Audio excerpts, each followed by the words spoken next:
wabarakatuh. Alhamdulillah, syukur kita kepada Allah Subhanahu wa taala jalla ula. Insya-Allah para hadirin rahimakumullah, pada malam ini insya-Allah ada kuliah kita malam ini kuliah kitab baru, dan kuliah kita kuliah barulah untuk kuliah bulanan berkitab. Kuliah bulanan berkitab. InsyaAllah malam ni insyaAllah kuliah kita iaitu Al-Fadhil Ustaz Iz Al-Qadiri, Ustaz Iz Qadiri insyaAllah, dengan kitabnya Syarah bagi Sulamut Taufiq. Syarah bagi Sulamut Taufiq. Siapa ada insyaAllah bolehlah kita duduk bersama dengan beliau insyaAllah mengambil istifadah untuk syarahan beliau insyaAllah. Mudah-mudahan Allah Ta'ala bagi intifa'at kita semua insyaAllah. Falyatafaddal mashkura.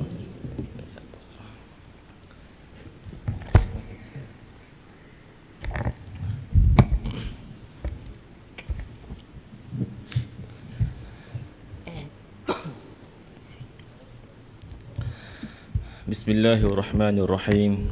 Assalamualaikum warahmatullahi wabarakatuh. Alhamdulillahi rabbil alamin.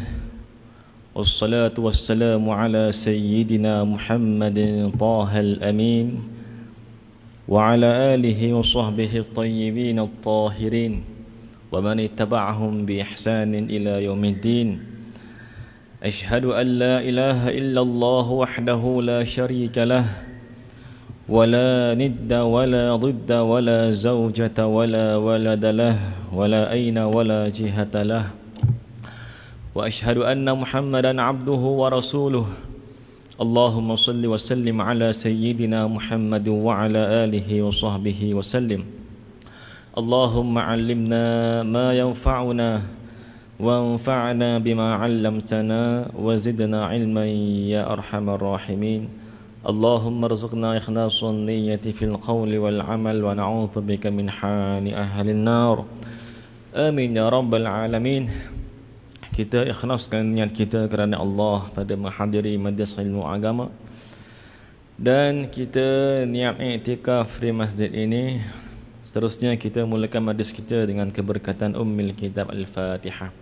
A'udzu billahi minasyaitonir rajim. Bismillahirrahmanirrahim.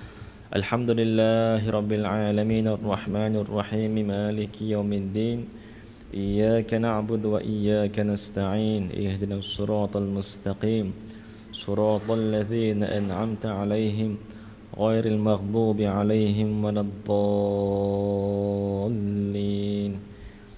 Amin ya rabbal alamin.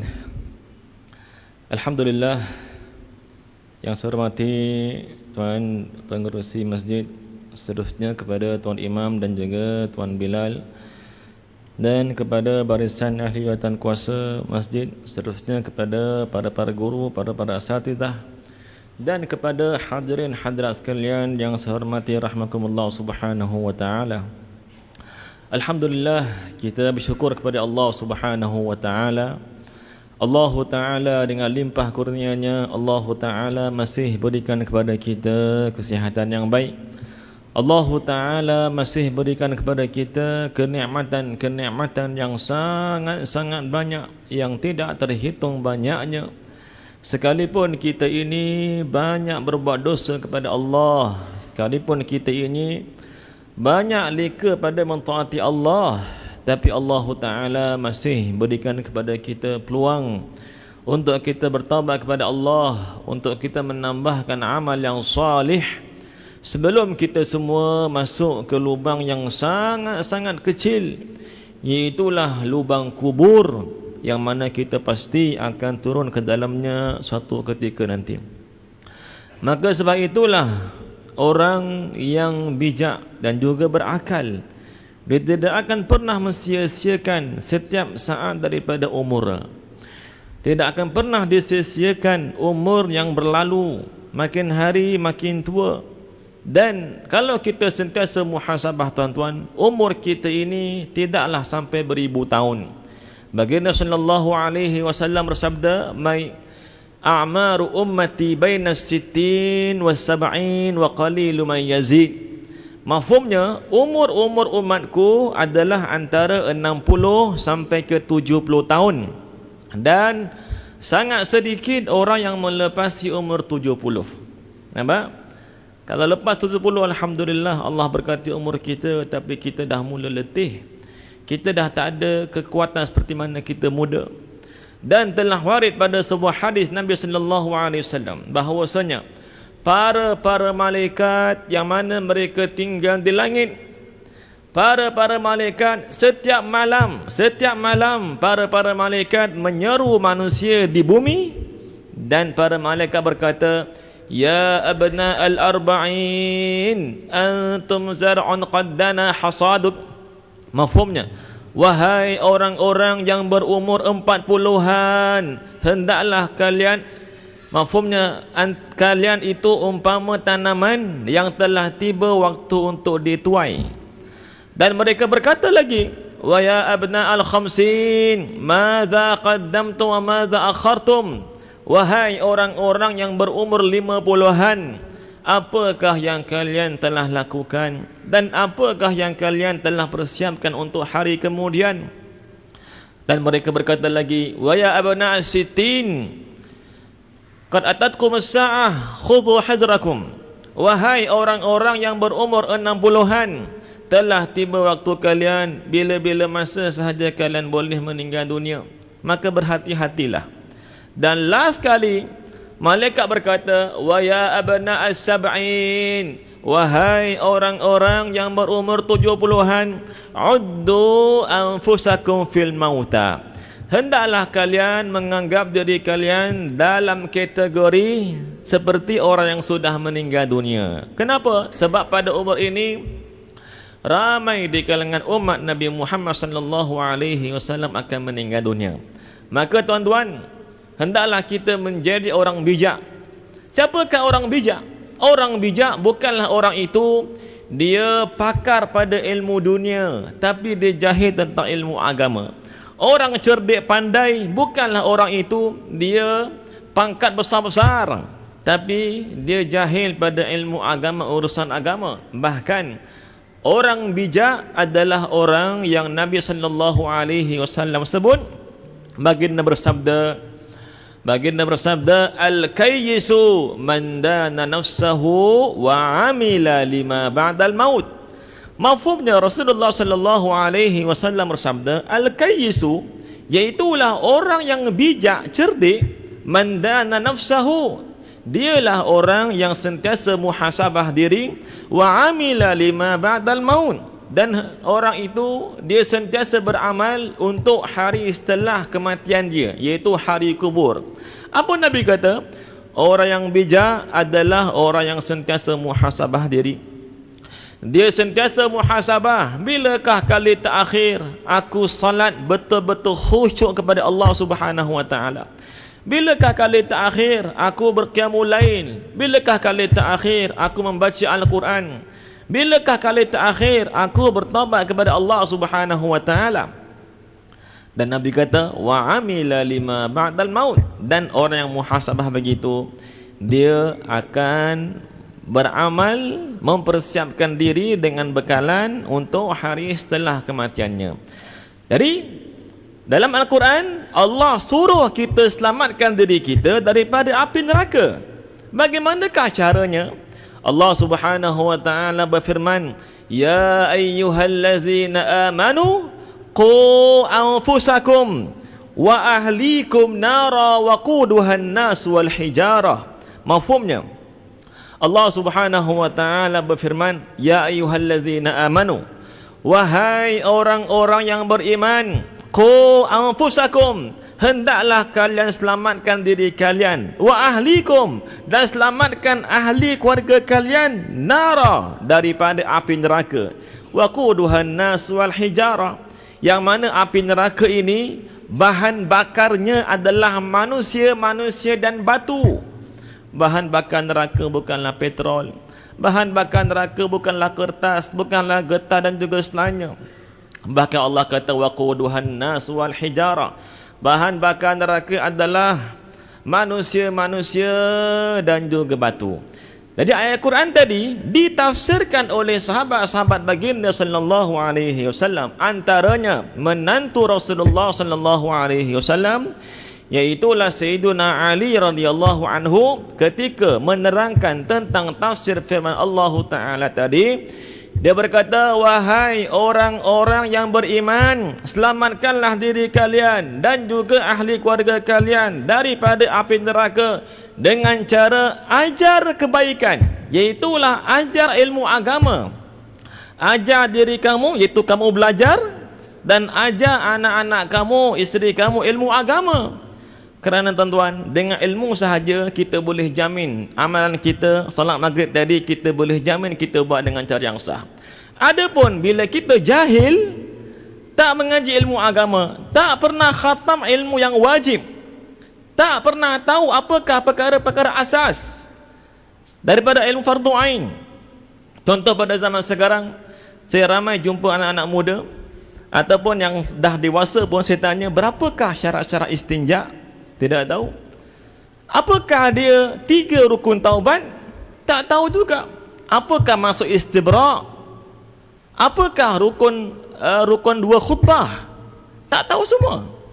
Berapakah tempoh perempuan paling minimum, paling maksimum haid, nifas, istihadah? Tak tahu semua. Sedangkan ilmu itu, barang siapa jahil maka berdosa besar. Berdosa besar berarti dia dinamakan sebagai fasik. Apa dia fasik? Iaitu dia membuat dosa-dosa besar. Dan orang yang kekalkan dirinya jahil pada perkara fardu ain, dia berdosa besar dan dikhawatiri mati pada su'ul khatimah wal'iyadzubillahi ta'ala.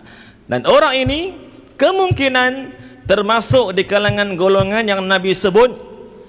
Baginda sallallahu alaihi wasallam bersabda, rubba sha'imin laisa lahu min siyamihi illa al-ju' wal 'atash. Baginda berkata sallallahu alaihi wasallam, betapa ramai sangat orang yang berpuasa, laisa lahu min siyamih, mereka langsung tidak mendapat sebarang pahala puasa, illa al-ju' wal 'atash, melainkan mereka hanya mendapat lapar dahaga sahaja. Nabi sebut lagi pada hari yang sama, baginda berkata, wa rubba qa'imin laisa lahu min qiyamihi illa sahar. Dan betapa ramai juga orang yang qa'imin, bangun malam, qiyamul lail. Nabi kata laisa lahu min qiyamih, dia langsung tidak mendapat sebarang pahala qiyamul lail illa sahar, melainkan dia hanya mendapat letih berjaga malam sahaja.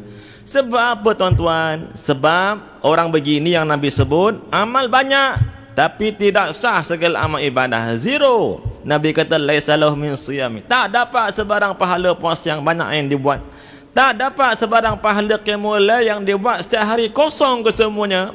Sebab apa? Sebab beramal tanpa ilmu. Apa? Kita kalau kita nak beramal, mesti kita kena beramal dengan ilmu. Bila kita beramal dengan ilmu, kita boleh jamin, oh salat maghrib tadi aku jamin aku boleh jamin aku buat dengan cara yang sah. Kalau kita jahil tuan-tuan, maka bagaimanakah kita nak jamin salat yang kita buat, amal ibadah yang kita buat dengan cara yang sah ataupun tidak sah. Dan tuan-tuan, pada zaman dahulu diriwayatkan bahawasanya para syaitan. Siapakah syaitan? Syaitan merupakan jin kafir. Syaitan, jin kafir, ketuanya iblis. Nampak? Dan iblis dia bukan malaikat. Iblis daripada jin. Ini penting untuk kita faham tuan-tuan. Banyak kali saya dengar di media sosial, bahkan di radio kadang-kadang ada yang kata iblis itu asalnya malaikat, ada yang kata iblis itu asalnya ketua guru malaikat. Auzubillah. Itu tidak benar. Bahkan iblis dia bukan malaikat. Kalau iblis malaikat, kenapakah iblis ingkar kepada Allah, membuat maksiat? Dan sifat malaikat Allah kata la ya'sunallaha ma amarahum wa yaf'aluna ma yu'marun. Sifat malaikat adalah mereka la ya'sunallah, mereka tak akan pernah buat dosa sedikit pun kepada Allah. Adapun iblis, Allah kata fasajadu illa iblisa kana minal jin. Adapun iblis daripada jin. Nampak? Dia iblis ketua syaitan, jin kafir. Jin kafir, syaitan ketuanya iblis. Maka pada zaman dahulu berlakulah perselisihan pendapat antara syaitan-syaitan. Tentang apa? Tentang status dua orang Islam ni. Antara dua orang Islam ni, yang mana satu antara mereka berdua yang paling sukar untuk disesatkan. Pertama adalah orang Islam, yang mana orang Islam pertama ini dia sangat banyak amal ibadah sunat yang dia buat. Semua sunat dia buat non-stop. Setiap malam qiyamul lail, zikir setiap hari puluh-puluh ribu kali, ba'diyah, qabliyah, semua sedekah, semua dia buat. Nampak tak? Banyak amalan, tapi sedihnya orang pertama ini walaupun dia banyak amal, tapi dia ni jahil, tak tahu tentang fardu ain. Daripada akidah, fiqh, tasawuf tak tahu. Nampak tak? Tanya apakah rukun taubat, tak tahu.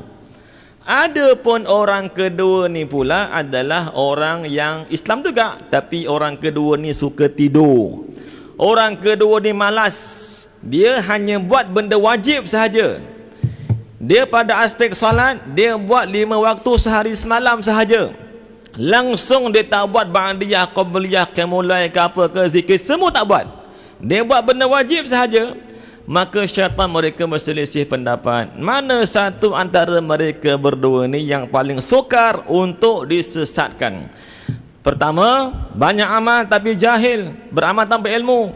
Orang kedua, malas tapi dia buat benda wajib. Dia buat perintah Allah tapi dia alim. Nampak? Orang kedua apa dia? Dia buat wajib sahaja, tapi apa kelebihannya? Walaupun dia tak buat benda sunat, dia buat wajib sahaja, tapi dia ni orang alim. Maka syaitan berselisih pendapat, mana satu antara mereka berdua yang paling sukar untuk disesatkan.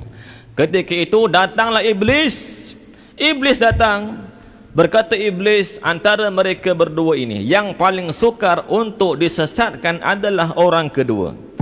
Orang kedua ni, sekalipun dia tidak membuat perkara-perkara sunat, perkara sunat tak akan dipersoalkan pada hari kiamat.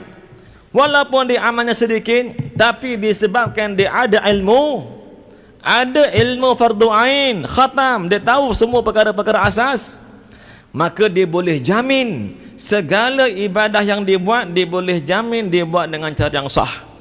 Adapun orang pertama, tuan-tuan, walaupun dia banyak amal ibadah, maka disebabkan dia jahil, dia tidak boleh jamin ibadah yang dia buat, tak boleh jamin dibuat dengan cara yang sah ataupun tidak sah. Nampak? Maka inilah golongan yang mana termasuk pada hadis Nabi tadi. Nabi kata ramai orang berpuasa bangun malam, mereka langsung tak dapat sebarang pahala puasa, melainkan mereka hanya mendapat letih saja. Ini hadis Nabi sallallahu alaihi wasallam. Jadi tuan-tuan, bila orang umat Islam pada zaman sekarang malas mengaji benda basic, dia terus lompat ilmu-ilmu tinggi, masuk universiti, tak mengaji basic fardu ain, masuk universiti, berbangga baca kitab-kitab tinggi. Nampak tak? Tahun pertama, tahun kedua, tahun ketiga, tahun keempat, grad ijazah. Dapatlah ijazah selai kertas, dan dianggap dirinya sudah menjadi seperti Imam Syafi'i. Nampak tak?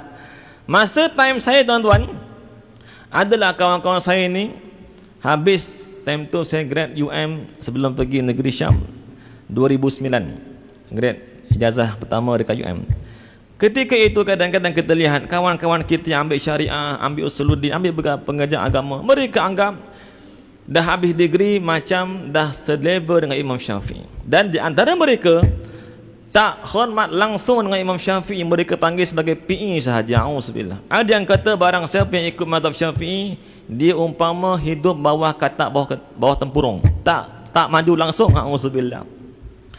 Dan golongan seperti ini, tuan-tuan, bila ilmu tinggi-tinggi dia masuk tapi akar dia lemah, maka mana tak belajar sifat 20, basic fardu ain zero, maka mereka sangat mudah terpengaruh dengan fahaman-fahaman yang menyimpang daripada Ahlussunnati wal Jamaah. Sebab tu, tuan-tuan, di IPTS ramai orang-orang muda, mereka terpengaruh dengan fahaman Wahabiyah, dengan fahaman Syiah dan juga selainnya. Bila sifat 20 tak belajar, lemah, maka inilah masa untuk golongan-golongan sesat, mereka lontarkan syubhah, mereka lontarkan permasalahan. Kenapa nak buat maulid, kenapa nak zikir lepas solat, kenapa nak buat malam nisfu Syaban, bid'ah semua tu. Nampak tak? Jadi orang Melayu, orang yang dewasa, kadang-kadang jemaah kita tak ada ilmu, dia kata, oh betul juga ya. Nah, kita buat apa Nabi buat sahaja. Tak pernah pun Nabi buat baca Yasin 3 kali nisfu Syaban. Nampak tak? Maka tersebarlah fahaman-fahaman sebegini, menyebabkan pergaduhan, perbalahan antara jemaah. Sedangkan dalam Islam tidak pernah ada kaedah kalau Nabi tak buat maka haram kita buat. Nampak tak? Ini kita semua dah faham dah. Si harap benda yang bid'ah hasanah ni dah faham dah. Sebab masjid pun ada hasanah. Nampak tak? Jadi bila perkara-perkara sebegitu diabaikan tuan-tuan, maka orang-orang kita abaikan ilmu-ilmu yang sebegini. Sedangkan ilmu inilah yang kita semua akan dipersoalkan pada hari kiamat kelak. Nampak? Ilmu yang wajib, iaitu ilmu fardu ain, yang Nabi sebut talabul ilmi faridatun ala kulli muslimin. Rasulullah sallallahu alaihi wasallam bersabda, menuntut ilmu itu faridah. Menuntut ilmu itu faridah, fardu. Bukan semua ilmu, tidak. Kita semua tidak wajib belajar sampai menjadi seperti Imam Syafi'i. Tak wajib. Tak wajib belajar untuk jadi seperti Imam Malik. Tidak wajib. Tetapi ada kadar tertentu, barang siapa tak habis belajar fardu ain, maka berdosa besar. Kerana ilmu ini bila sebut fardu, ilmu fardu ain, perkara-perkara fardu akan dipersoalkan pada hari kiamat kelak. Saya bagi contoh. Ini mukadimah sajalah kan. Saya bagi contoh. Semalam Thaipusam kan. Thaipusam. Saya pergi lalu dekat Batu Cave. Nampaklah orang India ikut well-well kan. Ada yang letak cucuk macam-macam. Dia anggap konon-konon itulah sebagai penghapus dosa mereka. Auzubillah. Yang saya aneh tuan-tuan, bukan tahun ni, tahun-tahun sebelum ni saya lihat ada dekat TikTok, dekat media sosial, anak Melayu kita disebabkan nak buat konten untuk mendapat viewer, apa dia buat? Dia pergi ke program Thaipusam ataupun Depa Bali dan juga selainnya di Batu Cave, di tangga tinggi tu. Lalu dia kata apa? Dia kata kami semua daripada persatuan sekian kami hadir ke majlis Thaipusam ini untuk membantu makcik-makcik tua Hindu, pakcik-pakcik tua Hindu. Kami nak bantu mereka, nak pimpin mereka supaya mereka boleh naik tangga yang tinggi ini, supaya mereka boleh membuat ibadah mereka. Auzubillah. Sedangkan kita semua tahu, kita orang Islam tak boleh bantu orang lain menyembah selain Allah Subhanahu wa taala. Barang siapa yang bantu, Allah kata wala ta'awanu 'alal itsmi wal 'udwan. Allah kata janganlah kalian saling berbantu pada berbuat dosa dan juga bermusuhan. Dosa tak boleh kita bantu orang lain buat, apatah lagi dosa yang paling besar. Apakah dosa yang paling besar? Iaitulah syirik. Murtad. Tak boleh kita bantu orang lain untuk membuat syirik. Contoh paling mudah, kadang-kadang ada orang kita dia kerja Grab. Bagus kerja Grab, Masya Allah, masyuk kan, kerja halal. Cuma hati-hati, hari Jumaat pagi merupakan bukan perayaan. Ahad pagi merupakan hari di mana orang Kristian mereka buat ibadah mereka. Ahad pagi biasanya orang Kristian pergi gereja untuk membuat syirik mereka. Maka kalau kita kerja sebagai Grab, dapatlah order suruh hantarkan ke gereja, maka tak boleh kita hantarkan. Sebab apa? Sebab kita dah tahu orang tu pergi gereja untuk membuat penyembahan. Tidak boleh kita membantu orang lain untuk membuat penyembahan kepada selain Allah. Sama juga kalau kita ada kedai pisau, kedai runcit, datanglah customer, dia kata saya nak beli pisau ni, saya nak bunuh orang tu sebab aku nak beli dengan kau, boleh? Tak boleh kita berjual dengan dia. Sebab kalau kita jual pisau tu kepada dia, kita dah bantu dia untuk berbunuh. Nampak tak? Itu maksud wala ta'awanu 'alal itsmi wal 'udwan. Tapi masyarakat kita tuan, mereka tak ambil indah benda-benda begini. Dan juga antara efek tidak habis belajar fardu ain, baru-baru ini kita sering dengar tentang ceramah Isra Mi'raj, kan? Isra Mi'raj, mukjizat Nabi sallallahu alaihi wasallam. Banyaklah kita dengar ceramah sana sini Isra Mi'raj, tetapi ingat, hati-hati. Golongan-golongan Wahabiyah, mereka takkan letih untuk menyebarkan fahaman mereka, yang mana mereka mengatakan Tuhan tu adalah berada di tinggi di langit, sedang duduk bersila, jisim besar. Auzubillah. Ada sebahagian orang tuan-tuan yang saya dengar, dia bagilah penerangan tentang Isra Mi'raj. Apa dia kata? Dia kata ni benda yang salah ni.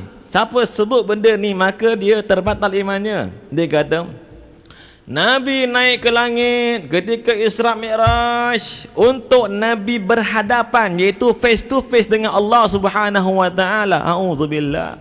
Allah taala bukan tempat tinggalnya di atas.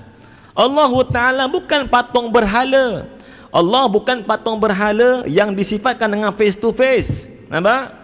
Lagi teruk ada yang kata menguatkan fahaman tadi, dia baca ayat Quran. Thumma dana fatadalla fakana qaba qausaini aw adna. Apa dia kata? Thumma dana fatadalla. Dia kata maka Allah makin dekat dengan Nabi. Fakana qaba qausaini aw adna. Dia kata maka jarak Allah dengan Nabi umpama jarak 2 busur panah ataupun lebih dekat lagi. Dan ada yang kata lalu Nabi sentuh dada Allah, Nabi rasa sejuk. Auzubillah. Ini jelas golongan mujassimah, golongan yang menjisimkan Allah Subhanahu wa taala. Allah Subhanahu wa taala, kita dah belajar pada sifat 20, Allah taala laisa kamitslihi syai'. Sultan kita, Sultan Selangor yang kelima, Sultan Alauddin Sulaiman Shah pada zaman dahulu, ketika mana mufti ketika itu Tengku Mahmud Zuhdi. Sultan kita mengarang buku agama, antaranya kitab Pohon Agama, menerangkan tentang sifat 20. Pada Qiyamuhu binafsih, Sultan kita kata Allah Ta'ala bukan jisim yang mengambil lapang. Dia kata Allah Ta'ala bukan di atas sesuatu, bukan di bawah sesuatu, bukan di kanan sesuatu, bukan di kiri sesuatu. Dan dia kata bukan bertempat dan juga bukan berarah. Maka apa tujuan Nabi naik ke langit ketika Isra Mi'raj? Allah kata linuriyahu min ayatina, untuk supaya Allah tunjukkan keajaiban ciptaannya. Juga Allah kata lagi pada surah lain, laqad ra'a min ayati rabbihil kubra, untuk supaya Nabi melihat keajaiban ciptaan Allah, seperti Sidratul Muntaha, seperti syurga, seperti langit dan juga selainnya. Nampak? Ada lagi teruk tuan-tuan, saya nak dengar pun takut nak dengar. Dia kata apa? Bila Nabi naik ke langit, melepasi langit ke-7, maka adalah malaikat tunggu dekat sana. Malaikat tu kata kepada mereka berdua, iaitu kepada Rasulullah dengan Jibril. Malaikat tu kata apa? Ini sesat siapa sebut ni sesat. Dia kata, tunggu kalian berdua dekat sini, kerana Allah sedang solat di atas. Auzubillah. Barang siapa kata begitu, maka dia bukan sembah Allah. Dia menisbatkan Allah dengan solat, sedangkan Allah Subhanahu wa taala tidak disifati dengan solat. Dan antara lain dia kata, bila malaikat Jibril melepas langit ke-7, malaikat Jibril kata, teruskanlah wahai Rasulullah. Dia kata, kalau aku melepasi hak ni, aku akan terbakar. Auzubillah. Ini kesemua tuan-tuan, kisah-kisah dongeng yang tidak ada sebarang asal usul, bahkan ia daripada Israiliyat, iaitu kata-kata yang tidak ada sebarang sandaran, wala'iyadzubillahi ta'ala. Maka sebab tu tuan-tuan, bila berkait dengan benda-benda begini, jika kita lemah fardu ain, habis. Inilah ilmu fardu ain yang mana merangkumi ilmu akidah, ilmu mengenai Allah, yang mana Imam Ghazali berkata, la tasihul ibadatu illa ba'da ma'rifatil ma'bud. Imam Ghazali berkata, tidak sah segala amal ibadah melainkan setelah dia kenal Tuhan yang dia sembah. Kalau dia sangka Allah tu berhala besar, dekat langit, sedang senyum lambai-lambai, maka dia bukan sembah Allah. Ini saya jumpa dekat WhatsApp. Dia kata apa? Cara nak khusyuk ketika solat. Apa dia kata? Cara nak khusyuk ketika solat. Dia kata kalau kamu nak khusyuk ketika solat, ketika mana kamu angkat takbir Allahu Akbar, dia kata kamu kena bayangkan Tuhan berdiri gagah depan kamu, sambil senyum kepada kamu, sambil melambai-lambai kepada kamu. Auzubillah. Disebut lagi, dia kata ini bukan benda yang baru, ini sejak puluhan, seingat saya 10 tahun lebih dah ada benda ni, tapi sekarang masih disebarkan lagi. Nampak? Apa dia kata lagi? Ketika mana jika kamu nak khusyuk ketika rukuk, kamu kena bayangkan Tuhan sedang mengusap-usap belakang kamu. Dia kata kalau kamu sedang sujud, kamu kena bayangkan Tuhan itu sedang meletakkan kepalamu di atas ribaannya, pahanya. Auzubillah. Ini bukan cara khusyuk, bahkan ini untuk cara menyembah berhala. Orang yang kata begini, tidak ada beza seperti orang Hindu, orang Buddha. Orang Hindu, Buddha, mereka sembah patung berhala yang mereka nampak depan mata mereka. Ada pun yang tadi sembah patung itu gak yang senyum, yang melambai-lambai, yang mengusap-usap, tapi dia khayalkan sahaja. Sedangkan nak khusyuk bukan macam tu. Tak pernah kita dahulu sekolah rendah mendengar, tak pernah kita diajar kalau kamu nak khusyuk kamu kena bayangkan Allah. Sedangkan kita belajar Allah tak boleh dibayangkan. Ulama kata mahma tasawwarta bibalika fallahu bi khilafi dzalik. Apa sahaja yang tergambar di fikiranmu, Allah tidak sama dengan apa yang kamu gambarkan. Whatever you imagine in your mind, Allah does not resemble it. Maknanya Allah Ta'ala tu bukanlah baginya bentuk tertentu yang kita semua tak tahu, tak. Kalaulah Tuhan tu berbentuk, maka nescaya dia berhadap kepada selainnya yang mengkhususkannya dengan saiz demikian, dengan rupa demikian, maka itu mustahil bagi Allah Subhanahu wa Ta'ala. Nampak?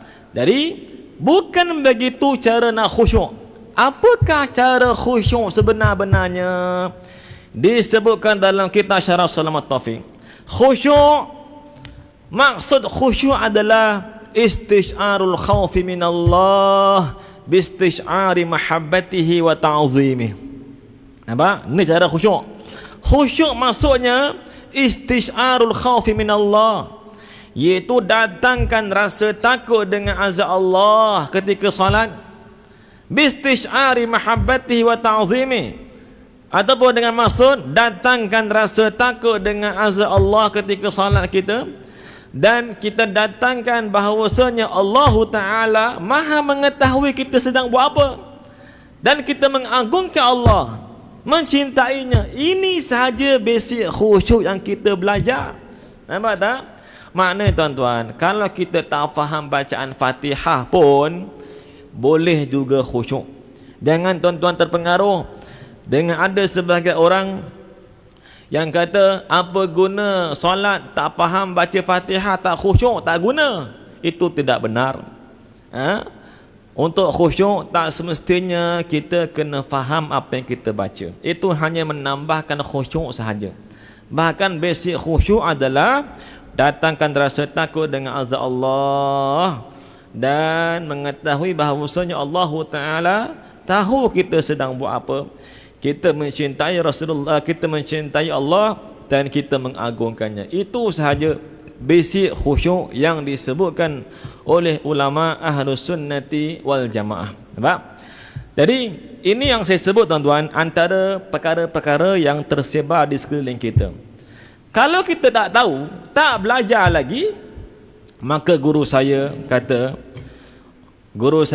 orang yang jahil, orang itu umpama cawan kosong.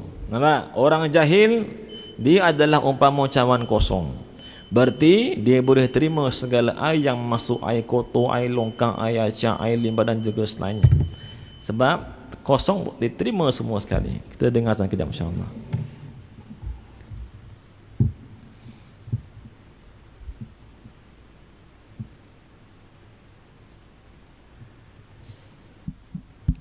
Subhanallah walhamdulillah wa la ilaha illallah wallahu akbar wa la hawla wa la quwwata illa billah. Allahumma salli ala sayyidina Muhammad. Allah ya karim.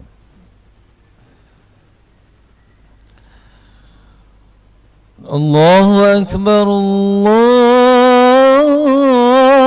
akbar.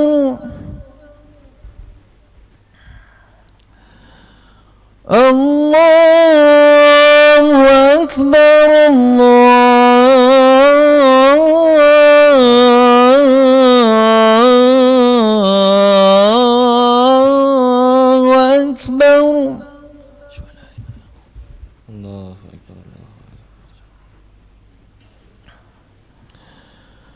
أشهد أن لا إله إلا الله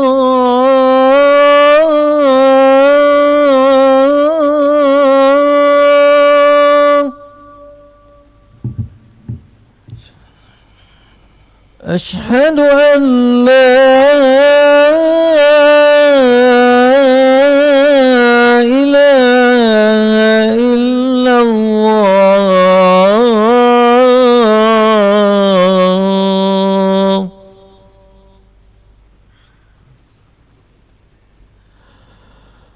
أشهد أن محمدًا رسول الله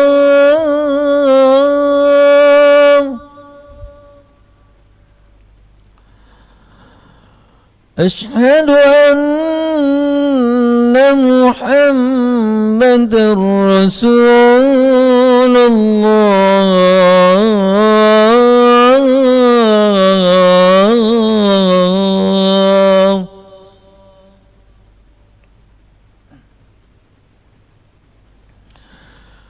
حي على الصلاة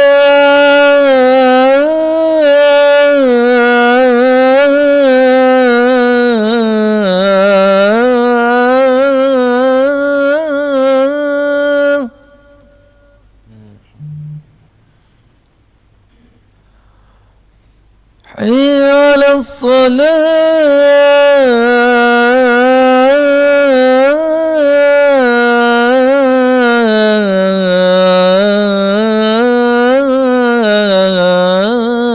الصلاة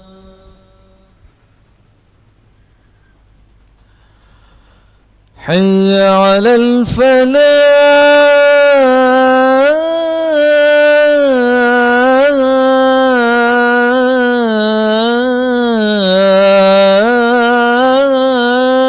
الفلاح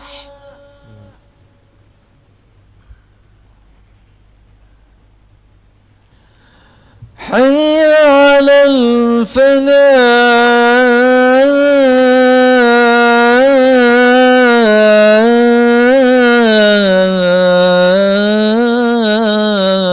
الفلاح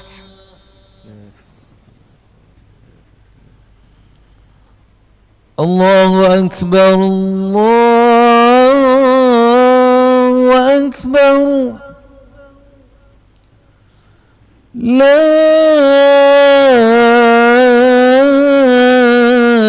إله إلا الله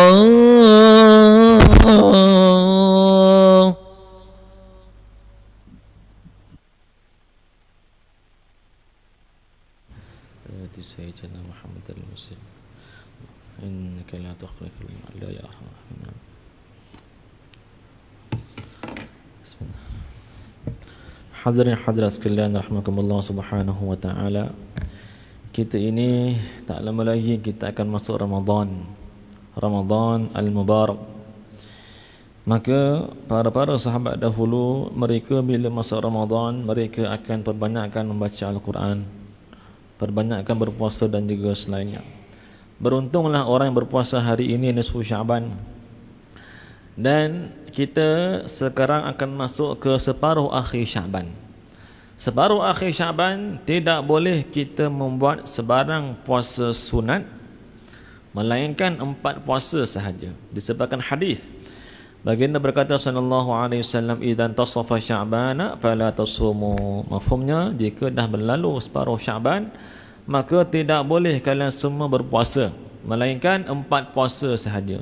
Pertama puasa qada, yang kedua puasa nazar, yang ketiga puasa wirid. Apakah wirid? Iaitu dia ada kebiasaan, dia biasa puasa Isnin Khamis. Nampak tak? Yang keempat, iaitu dia biasa puasa Isnin Khamis, berarti bila masuk separuh akhir Syaban, dia boleh puasa Isnin Khamis. Dan yang keempat, dia boleh puasa separuh akhir Syaban jika dia puasa hari ini.